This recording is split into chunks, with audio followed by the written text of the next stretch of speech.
എന്താണ് ഈ മൗനം മായാനായി മാത്രം എന്താണ്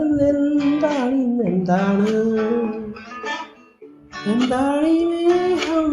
പോരാതെ പെയ്യാൻ എന്താണ് നാം ഒന്നാകും